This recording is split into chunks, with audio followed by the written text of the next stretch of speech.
Welcome in. This is Three Man Front on Jox. Appreciate you tuning us in. It's been a great show. Brian Edwards, Chris Stewart, Peter Rauterkus. We're going to be joined by Trey Wallace coming up at the bottom of the hour, but we do have some time for you at 1-800-239-WJOX. The Courtesy GMC text line is always open for your interaction at 205-834-9450. We're back on YouTube today. We have had record numbers this week, as you can imagine. A lot of people around the country wanted to kind of tune in and see what's going on with the Alabama Crimson Tide football program. It's very similar to when Nick Saban retired and we were on YouTube. It was quite the audience, so we appreciate everyone tuning us in. We're here each and every day from 10 until 2. Some other things that was said during Kalen DeBoer's section of the press conference. We just played you a couple of clips last hour. Kalen DeBoer says Ryan Williams is going through concussion protocol. He's doing the normal protocol right now. He's coming along nicely. So that's one area in regards to the injury front for Alabama. And how about this one? Kalen DeBoer says during the SEC teleconference that there is a strong possibility that Jam Miller will play next week against Wisconsin. Okay. Great medical team. We marvel at modern medicine, the body's ability to heal. Everybody heals differently. What was that? It was collarbone? Collarbone, yep. Now, we don't know the extent, whether it's just a small hairline fracture or if it's a bigger break, whatever the case may be. But, yeah, Kalen DeBoer, how about that? You excited about that? Conrad, Jam Miller, looks like he's strong possibility that he could play against Wisconsin. Cool. That was like the 24th thing I was worried about this week. Okay, thank you. When I was watching the game on Saturday, I didn't think, golly, this would be totally different if Jam Miller was in the game. Now, I know that there would have been, yes, I love Jam Miller as a player. But there were so many other parts of what we saw. Yeah, I don't think Jam Miller tells the linebackers where to look on the field. Any potential scenario does not involve Jam Miller. Correct. Wouldn't you rather him just... Yeah, don't play until Georgia. Okay. Same thing with Keenan. That's what I thought you were. Now, I do think Keenan was a bigger loss than Jam in the first game. But, yeah, I mean, cool. That does not change anything. So Keenan in the middle, in my eyes, that doesn't change the game. I don't think you're saying that either. No. I just think that he would have been, in terms of whose absence was more noticeable. Another guy that Florida State has to account for in some of the things that they were running. But well, and we heard from Nick Kelly yesterday, right? Tim Keenan not even traveling with the team and him being, one of those guys on the sideline or on the field that's going to hold the players next to him accountable. And then you hear some of the things you did about the defensive linemen, letting players go and,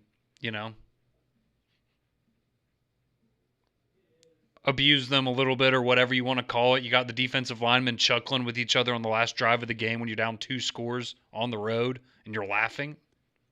Yeah, and But again, that's not why, that's not going to fix the outcome of the game if Tim Keenan was there. And that's not exclusive to Alabama. I know that we've had conversations, and this is from past seasons, but that really bothers me.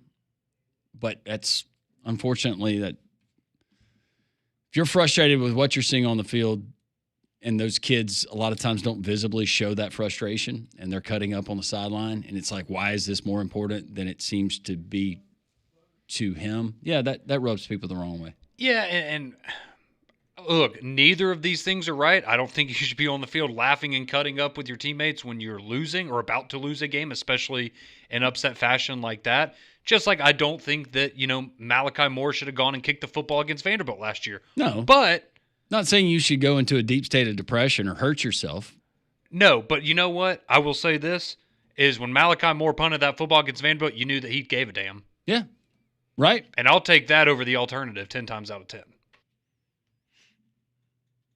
Not advocating for any players to go and do that. I'm just saying, at least you showed that, hey, he this kicked means the football. Something to you. Shane Beamer broke his foot by kicking a cooler. That's right. It means something to some people, and some people it doesn't. Show passion, show effort. Yeah. Just don't show your what. Just don't. Yeah. There you go. So this is an interesting report that I just read. Has nothing to do with Alabama, but it is interesting. Yahoo Sports is reporting that Brett Yormark and the Big 12 ADs held a 40-minute call today with Dave Portnoy, offering him a blank canvas of engagement opportunities and emphasizing their full support of integrating the Barstool brand across league campuses starting this week with Iowa State and Iowa. Which is interesting to me is because Portnoy obviously has a deal with Fox and the Big Ten to do all their games and to be engaged in the morning show, the Big Noon Kickoff. So now, obviously, his Barstool Sports brand could be a part of the Big 12, but that's pretty interesting. A 40-minute call with Portnoy offering him a blank canvas. What were the numbers? Have you gotten the numbers yet from the broadcast over the weekend? I have not seen. Maybe spiked having Portnoy as a part of it? I think Portnoy, I'm just thinking right now, Portnoy and Tempe, Arizona on a game day. That'd be fun. I think this is very on brand for Brett Yormark and what he's tried to do to the Big 12 since taking over. Mm-hmm. Very on brand. I'm just curious, the contractual situation. I know Portnoy owns the majority of Barstool Sports, and then he could do whatever he wants to with that brand. But since he has a personal deal with Fox, how that would conflict potentially in those two brands in the Big 12. Yeah, it's a good question. I watched one of the stand-ups he did on the pregame Saturday. I thought it was good. It was really entertaining. Well, I can tell you this. I have not seen the numbers yet, but I would be shocked if game day did not beat them at least 3-1.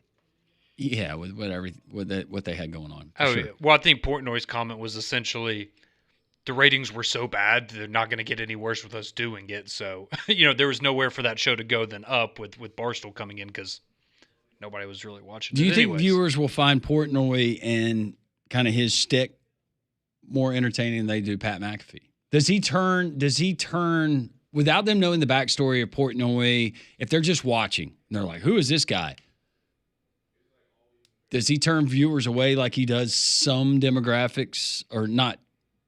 He does, but like McAfee does with some demographics.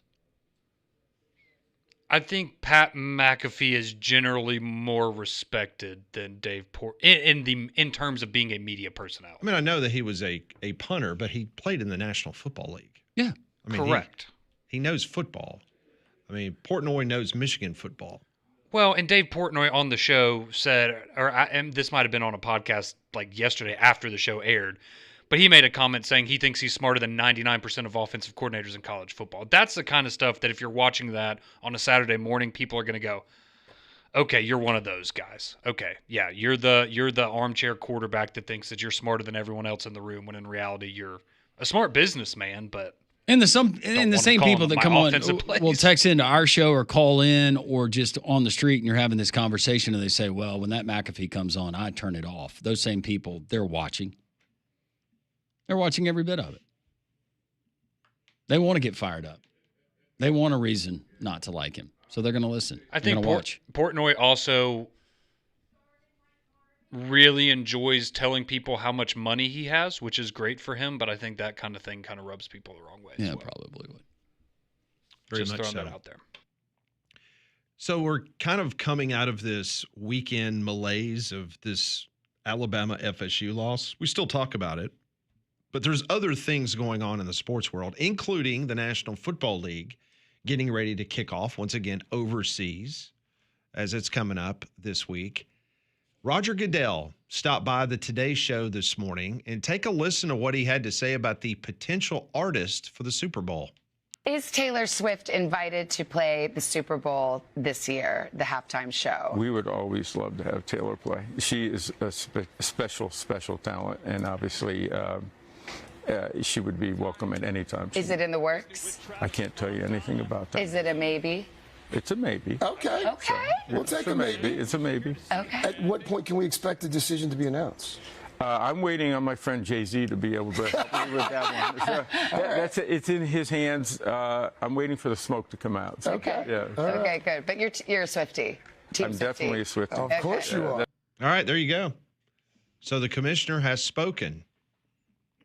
So what do you read between the lines? Let's go to our resident Swiftie. By the way, happy birthday to Molly. Thank you. Today's you, Molly's Pat. birthday. Happy birthday. Thanks, Yeah, guys. We wished her happy birthday earlier. Yeah. We did. Where were you, Conrad? I wished her happy birthday like did. 2 hours ago. Okay. Ooh. Whatever. Yeah.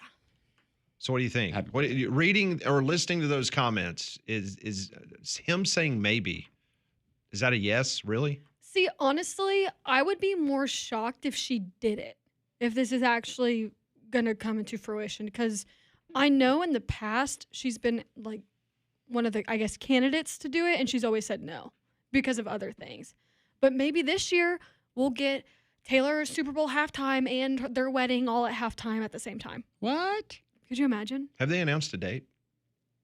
No, they have not. They have not. But a wedding like that, I would think would I just want take to a save while the to date. plan. But just hold it at the Super Bowl. You already Sure got a you're not doing venue. anything? Yeah, just to Yeah. make sure I got the whole schedule clear. For our sake, do it in the dead of summer. Yeah, that'd be fantastic. Yep. June.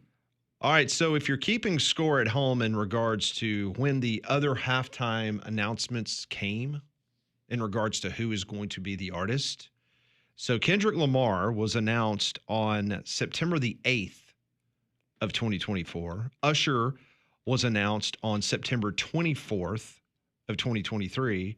Rihanna was September 25th of 2022. And Dr. Dre, Snoop, Eminem, Mary J. Blige, and Kendrick Lamar, that was on September 30th of 2021. So going back to the last 4 announcements of who's playing the Super Bowl, it has come mainly towards the back end of September. So Well, I'm on the rumors page. Predictions include Taylor Swift, Post Malone, Jay-Z, and Metallica. wow, Metallica. It's a very wide variety of artists. Mm-hmm. I'm going more in the camp of Molly saying that she won't play. I think that is Roger Goodell. I mean, she's had an open invitation. There are, I think, probably 3 or 4 artists in the world that have an open invitation if they ever want to do the halftime show to call Roger Goodell. And it would be like her, Drake, and Adele. Yeah. And those are the people that they can't get. And so, yeah, I'm like with Molly's train of thought, and more so not even in like a disrespectful way from Taylor, but like a, why do I need to do the Super Bowl halftime show? I'm the most popular musician on the planet. Oh, she doesn't. I don't need to do this. Now, maybe she'd think it'd be fun, Right. and that would be cool. I think obviously they would love to have her, but I think he would have given you that same answer every year for the last like 8 years. Okay, Billboard, I'm going to finish their list really quick. And these are the other artists that could play that they're predicting. They gave 10. I've given you 4. Here's the next one, Green Day. I used to love Green Day. Green Day? I Huh. used to love BTS. Just given your reaction, no it's way. Korean pop music. Dynamite. Yes. That's the only song I know. by Don't them. think. Yeah. Next on the list is Drake. Yeah. He's not going to do that. Justin Bieber? I would love that. I could see that. I don't think anybody else would though, but I would love that. Okay. Mariah Carey?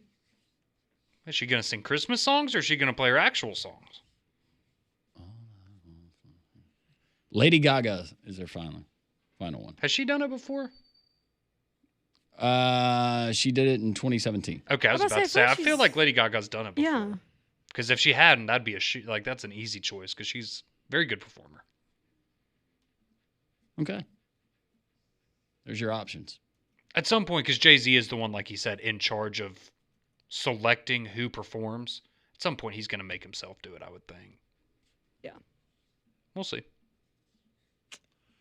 So the commissioner speaks this morning, kind of fanning that flame of who potentially is going to be the halftime show performer. Coming up at the bottom of the hour, we'll talk to Trey Wallace from Outkick, get his thoughts on week 1 through college football, what's ahead in week 2, and is he holding firm on his prediction that Alabama is going to play for the national championship? All that straight ahead on Molly's birthday edition of 3 Man Front.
12:18, Trey Wallace joining us at 12:30. One of our favorite people, one of our favorite guests, and we have a lot of great guests, but talking college football, and does he double down on his prediction that he made on these very airways last week that Alabama would be playing for a national championship. So Trey coming up at 12:30. This month only at Courtesy GMC in Trussville, it's the kickoff sales event, and they're bringing the lowest prices in the Southeast there to Trussville and Courtesy GMC. Get up to $15,000 off the all-new 2025 Sierra 1500, or go bigger with the Sierra 2500 HD, up to $12,000 off. And it's not just trucks.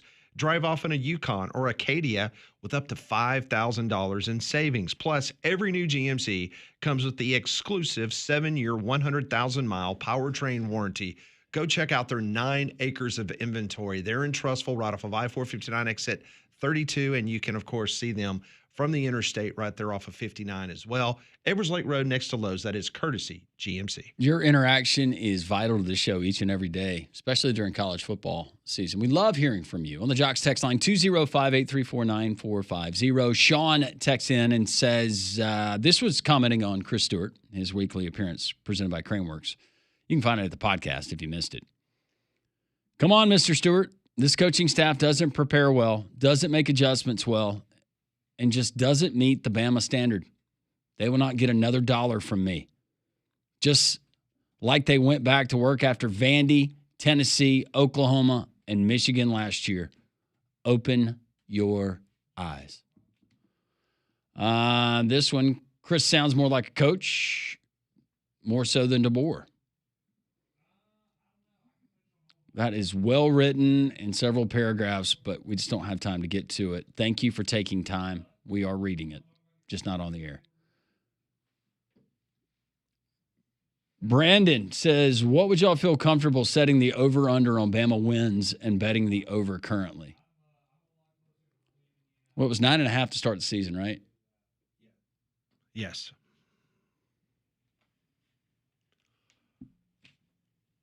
So if I say Pat, you going more or less at this point? 9.5. Less. Yeah, I'll go less too. Uncle Jerry from Hayden. I listen to Chris, and I'm still sick about what happened. There's a big difference today than 50 years ago. We had Coach Bryant 50 years ago. Today, we have a coach that looks as confused as Joe Biden was in the White House. That's from Uncle Jerry. RTR, the number 4, life in all caps with a football emoji. Thank you, Uncle Jerry. Fanboy says, had you switched the 2 games this week and last week, are we talking different?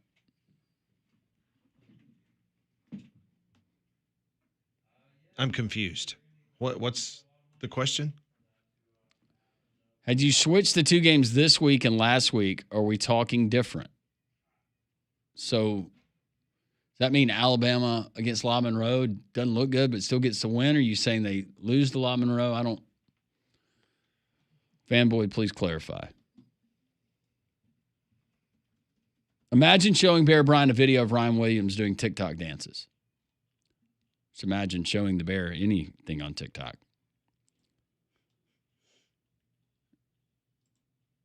I watched many top 25 teams play in week 1, and they looked engaged, aggressive, focused, energetic, and they gave effort. Only one team looked tentative, disinterested, and lackluster. Don't understand why.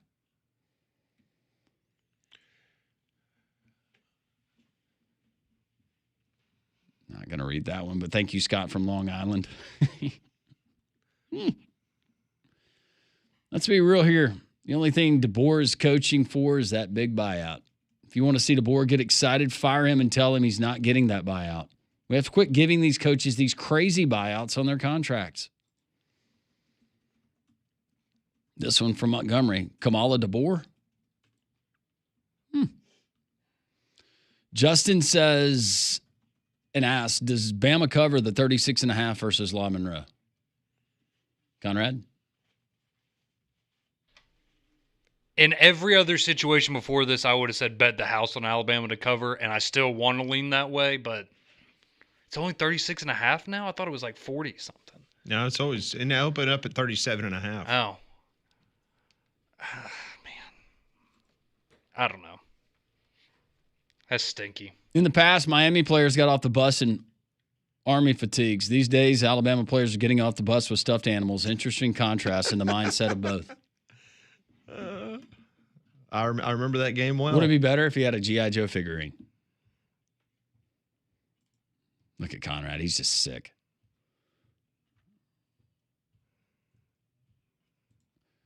Jake says he thinks we're wrong about not missing Jam Miller.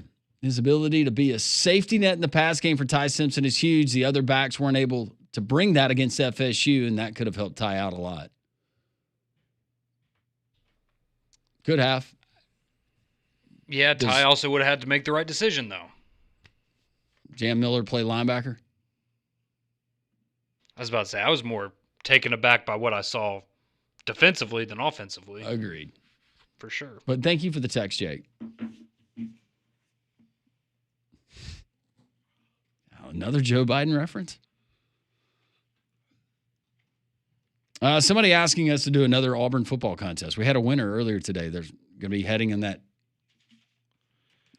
great travel package to Norman, Oklahoma to avenge the loss that Conrad brought the Alabama Crimson Tide last season. Yeah, Dave Hauer.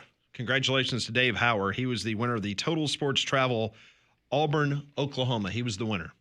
BB here. Happy birthday, Molly. You need a cake. Thank you, BB. I appreciate that. And Drake says, I got a bad feeling about my Gators this weekend. Hope I'm wrong. South Florida's no joke, man. They looked real good the other night. Do you know their coach was born in Russia? I have heard that a time or two on some radio program somewhere.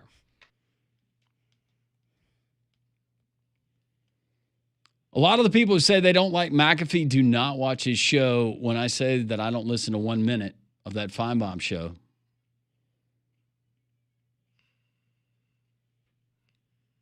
But I also think there's a lot of people that maybe you don't watch the Pat McAfee show, but you're going to watch College Game Day, even though he's on it. Taylor, is it possible DeBoer is just better at getting 3 or 4 star athletes like he had at Washington to play above their level, and not good at coaching, handling 5-star players? I don't know. I think you would rather have the 5 stars. See what you can do with those. Yeah, history would tell you that you would perform potentially better with the 5 stars than without. It is interesting, though, that at least in the last game, right, the 2 guys you had to worry the least about were guys that came from Washington to Tuscaloosa, and Jeremy Bernard and Parker Brailsford. Yeah, those 2 guys were the only 2 people that actually acted like that they had pride, and they went out there and they busted their tail for the University of Alabama. And both of them were recruited Transfers to go to Washington. Yep. Was that who A.J. McCarron was talking about? Because both of those 2 kids played in the state of Alabama, right? High school football. You'd like to have more of those. Parker Brailsford and Jeremy Bernard, both of them played in the Alabama High School Athletic Association Super 7. Can we get a special, and I don't know if there's not one, but a special offensive package for Brailsford? He looked good running the football. Yeah, he did. He looked solid. Why don't you line him up as an H-back like Moose Johnston was as he was leading Emmitt Smith back in the days when the Cowboys was a relevant franchise. Yeah. I was disappointed that Moose wasn't on the Jerry Jones documentary. They just had a clip of him like doing a stand-up with Pat Summerall, but like he wasn't interviewed. Yeah. You know? He was. Is that a contractual and thing? neither was like Jay Novacek. Remember? He was. Jay Novacek. He was good. He was good. His face mask bothered me. Oh, you didn't like that face mask? He never graduated to the, hey, we're in the 80s, 90s face mask. Wasn't he the one that had the, Pat, look at me as I'm doing this. Yes. Bar and then just single bar. Bird cage. Birdcage. Yeah. Gavin sending his birthday wishes. Thank you.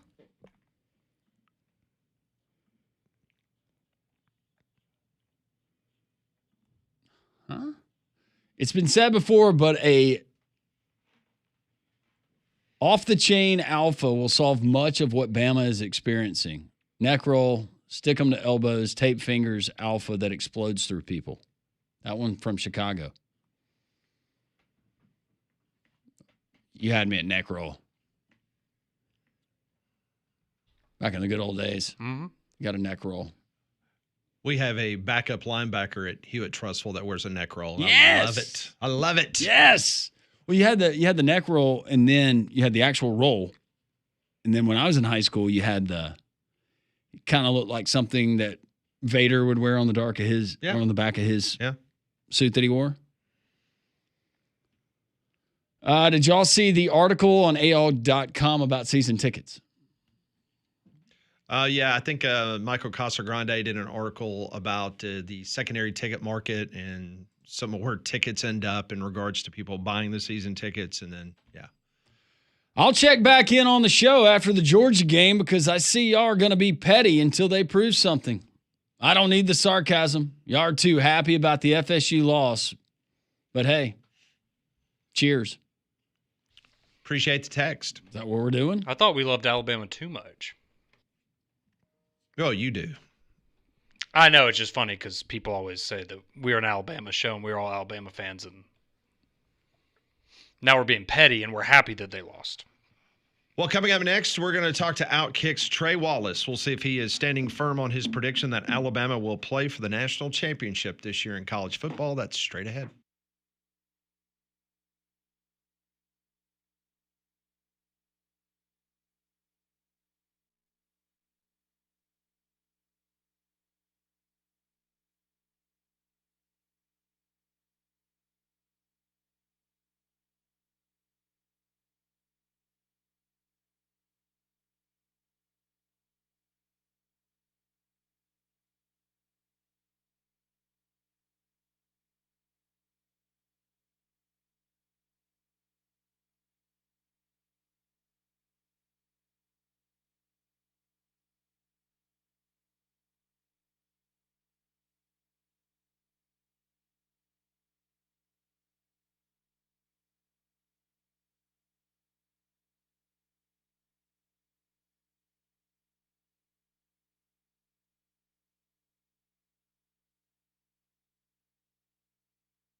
We'll be joined by Trey Wallace from Outkick, national college football correspondent for the website. We will talk to him about Alabama and his pick, in which he's told us last week that they'll be playing for the national championship. So we will wait and see if he's holding firm on that coming up momentarily.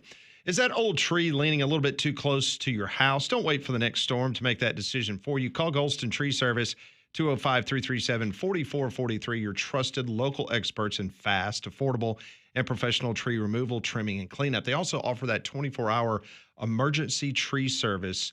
Call them at 205-337-4443.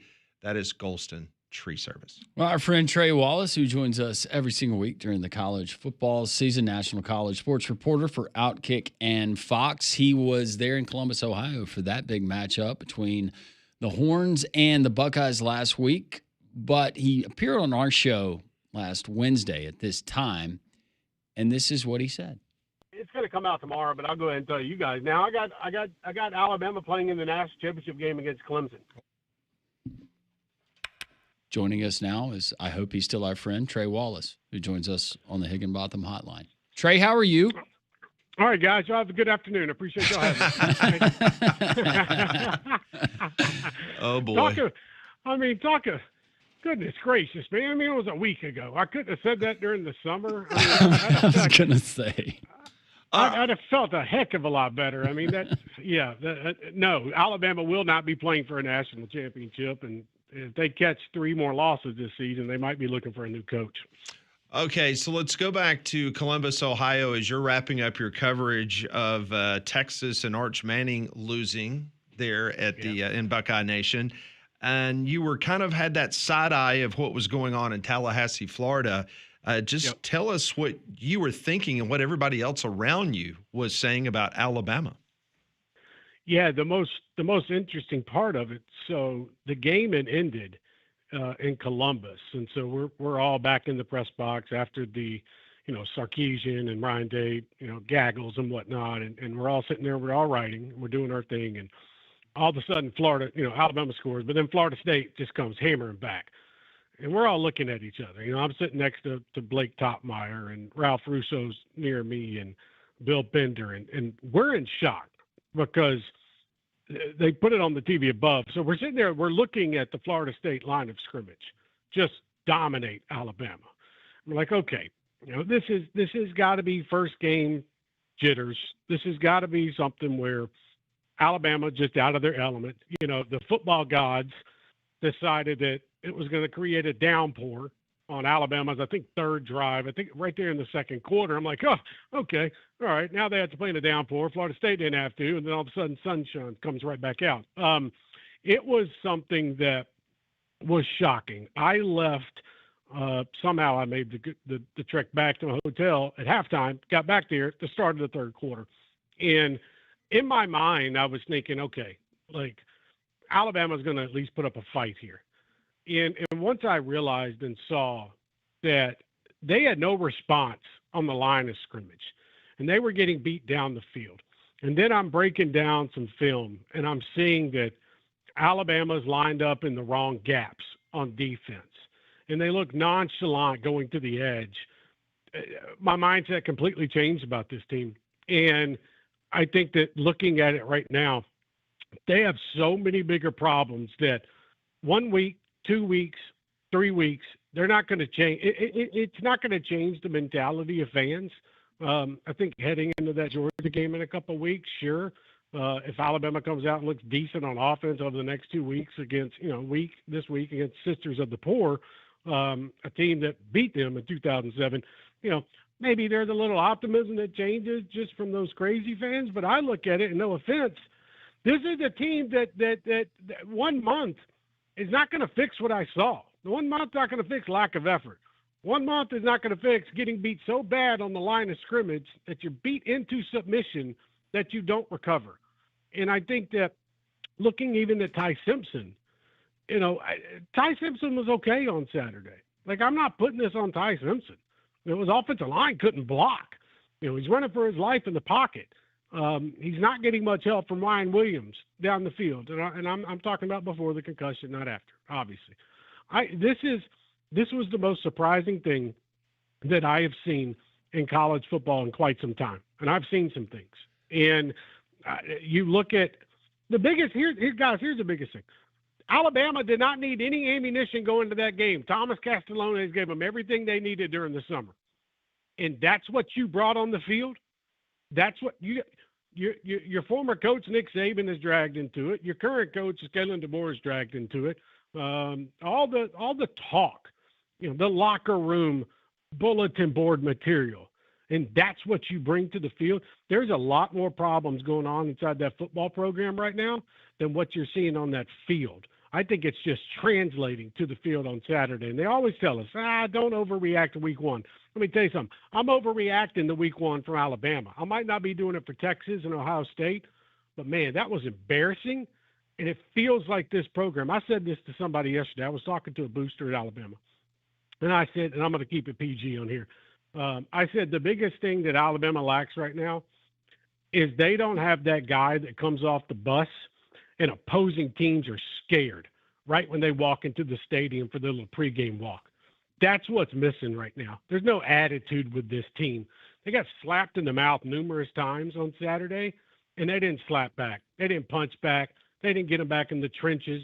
Sure, they had 1 or 2 touchdowns, and you're like, oh, okay, that's interesting. But I'm talking about in the scrum of things, it felt like Alabama was off balance the whole time, and that's what was shocking. Something you touched on, and you were talking about Texas, because that leads into what I was going to ask you. I realized that the opponent they played in Ohio State, by all marks, better team than what we saw with Florida State. But of all the problems you said that you don't believe are fixable at Alabama, compare and contrast what you saw from Texas and how many of those issues are fixable. They have such a dominant defense. I mean, they really do. Texas got such a dominant defense. And you look at Arch Manning, and I know it. Look, Arch Manning told everybody at SEC Media Days, hey, guys, y'all need to pump the brakes a little bit. Well, I'm on these Heisman lists. Well, I'm on all these preseason accolade lists and these NFL mock drafts and whatnot. He hadn't proved anything yet. That's a young man. It's going to take some time to learn.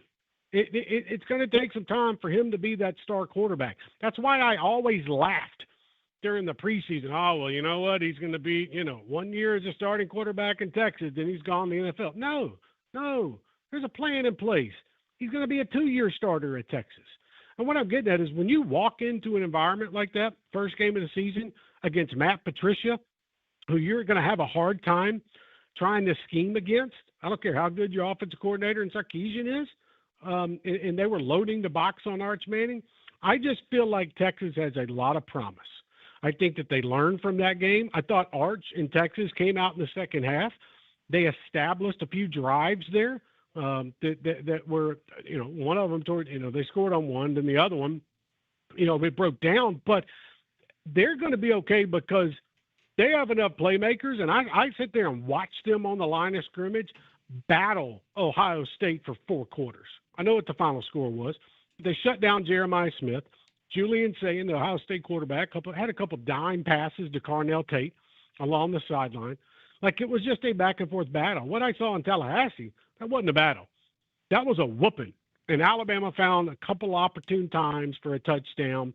And you think, oh, okay, they're going to get back in this. No, Florida State comes right back out, hammers the ball down the field.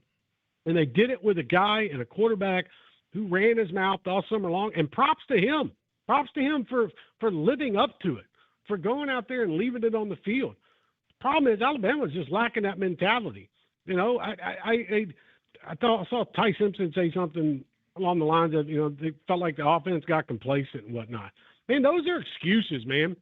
I'm listening to Arch Manning after the game, and trust me, I'm not trying to compare Arch Manning with Ty Simpson or anybody else. But Arch Manning, he took ownership of everything. Hey, we're going to get better down the road. This is one setback. We're going to be fine. We know we got a capable football team. And guess what? They do. They got a top 5 defense in the country, in my opinion.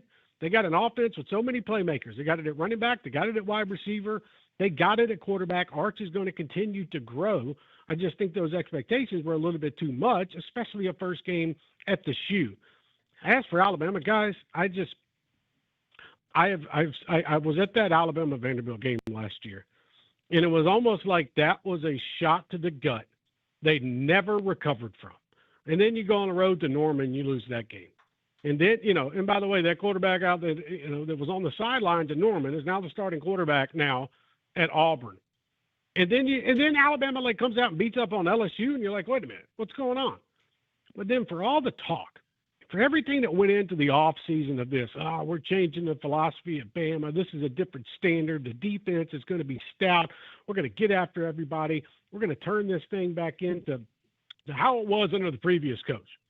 Then you come out and you do that, it's embarrassing. And the excuses that we use, I don't care that the Alabama players call a team meeting. Let me tell you something. Every college football program in the country calls team meetings, only players, every week. Just because the coach in there, you're not solving anything. To me, that was a lack of effort on Saturday. And once they got down, they didn't know how to respond. It's like Andy Ruiz versus Anthony Joshua in that boxing match about 8 years ago for the heavyweight title.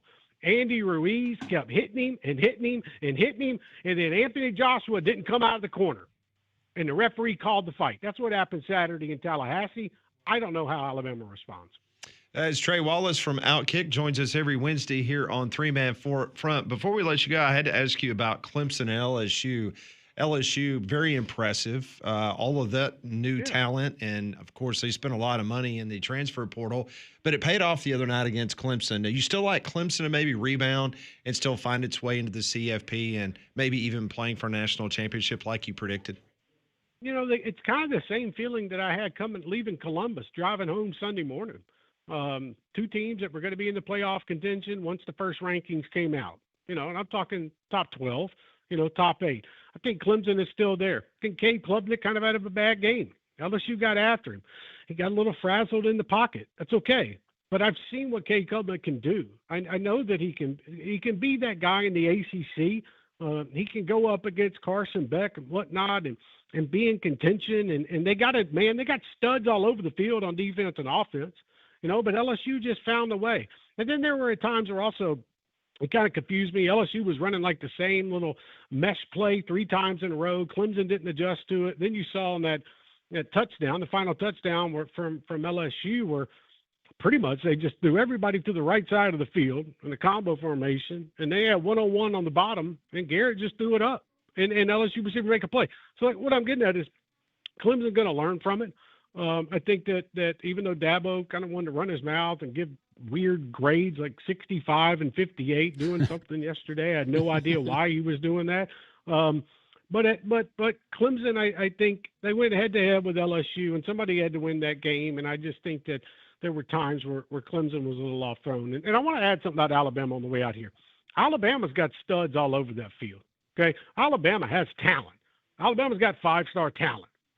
They can recover, but there's got to be a mentality change inside that building and on the field on game days.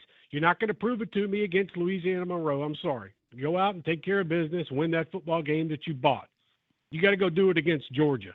I'm telling you, when Georgia comes to town, they got a heck of a lot more talent than Florida State does. So you better strap up for that one. That's going to be the measuring stick of Kalen DeBoer at Alabama in 2 weeks. I did want to offer you a parting take in less than a minute, what you saw from a quarterback you mentioned, Jackson Arnold and the Auburn Tigers in Waco last Friday. Yeah, I loved it. I really did. I loved it. I loved the way he was able to get out of the pocket and scramble, pick up 20 yards. And those were a lot of those were design runs, by the way. And so I feel like, I'm not trying to overreact to beating Baylor, but Baylor's a solid Big 12 team that, in my opinion, is going to be in contention, potentially fighting, upwards for that 3rd, 4th spot in that conference. And so to go on the road and win in college football, especially on a Friday night, 8 o'clock at Baylor, and what they were able to do. And the biggest thing I'll leave it with, Auburn has the ability right now to throw 2 wide receivers out there and make the opposing team drop 5 into coverage and figure out how you're going to stop the downfield pass. But, don't forget, by the way, they can run the ball right up the middle, or Jackson Arnold can pick up 20, 25 yards. So don't want to overreact too much, but I'm sure Hugh enjoyed a nice round of golf on Saturday morning, and he was excited about what he saw. That's right. Trey, where are you this weekend? Norman, Oklahoma. We're gonna see what Bryce Underwood and John Mateer have in store for us. So should be an interesting Saturday, and don't sleep on it. I know folks out there, they don't see a lot of ranked versus ranked matchups, but we got a lot of regional rivalries. They're going to be a lot of fun to watch. And I'm also keeping an eye out on that game in Lexington. I want to see how much Lane Kiffin tries to run it up on Mark Stoops. You bet that's coming. Trey Wallace, National College Sports Reporter, Outkick and Fox at Trey Wallace _, and that's Trey E. why. Trey, thank you so much. Safe travels this weekend. Have fun. Tell John Mateer in the game we said hello. I promise I will. And you guys, please delete that tape from last week and have a great weekend. Hey, thanks for being a good sport. Trey Wallace. You got it. Joining us here on Three Man Front on the Higginbotham Hotline. You deserve solutions that are built for you. Higginbotham's your one-source solution for insurance, financial, and HR services. Loaded comments, reaction from one Trey Wallace, what he said about Alabama and moving forward. We'll get to it next.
Fox and Outkick's Trey Wallace. Woo!